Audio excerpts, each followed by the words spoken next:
by the power of Grayskull.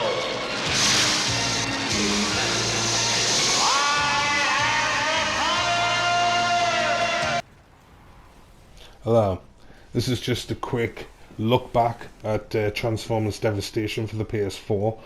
If you're anything like me and you were born in the 80s, then you're going to absolutely love this if you haven't already played it. I'm not sure when it came out. I think it was about 2017 or something like that. Might have been earlier, I'm not really sure. Um, but it's basically just Generation 1 Transformers. Like a lot of the Transformers stuff, especially since Michael Bay got a hold of the property, it's all new crap stuff. Whereas this is the original Transformers. This is what sparked the cult sensation that it is now because of this. So, you know what I mean? You have to go back to the roots. But as a game, it's quite good. I mean, it's a bit button bashy. I mean, you're just doing square, square, triangle all the time and stuff like that. But as a fan of the Generation 1, I mean, there's the Constructicons. You got Starscream, you got Megatron, you got Soundwave. Like, all the major characters and all the famous faces from Generation 1 are there, and they all look perfect. These are all the playable characters. You've got Sideswipe, Wheeljack, Bumblebee, Prime, and then at the back you've even got one of the Dinobots, Grimlock.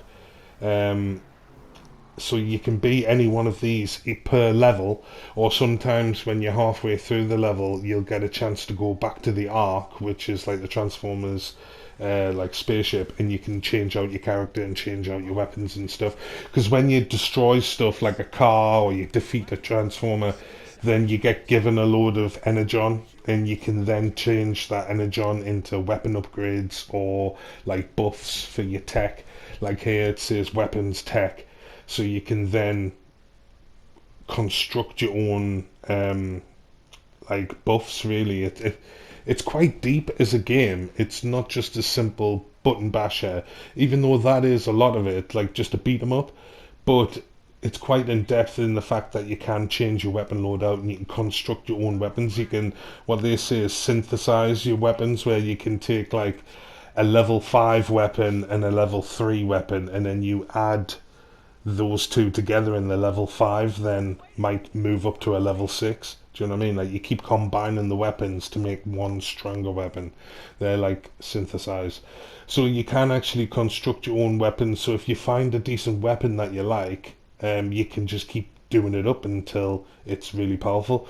Like, these are the weapon slots. You've got 3 for guns and then 1 for a melee attack. But I think you can have all 4 guns. I don't even think you're a slave to having a melee attack. You don't really need it. But you can get really good things. You can get like those devastator drills, you know, like those corkscrew like drills that you would see in the cartoon. You can have those as hands. You could have like spinning blades, where it's just like a stick with a spinning blade on you, because that's what they would have on the cartoon. So like I said, if you're a fan of the Generation 1, then you're gonna love this, because it's you know, it's exactly what you're looking for. And this is where you can actually synthesize your own tech, like upgrades. Just a little mini game there, and you've got it there. Look, that gives you some buffs. You spend your overall points. I've got 466,000 there, and then you've just got to try and press it on the tab, like the color. I mean, I've done all right for the first couple, and then I kept fucking it up. But it gives you more to do, because once you get used to these kind of mini games, you can actually, you know, start creating like a really buffed up character. So it's like you're like a tank.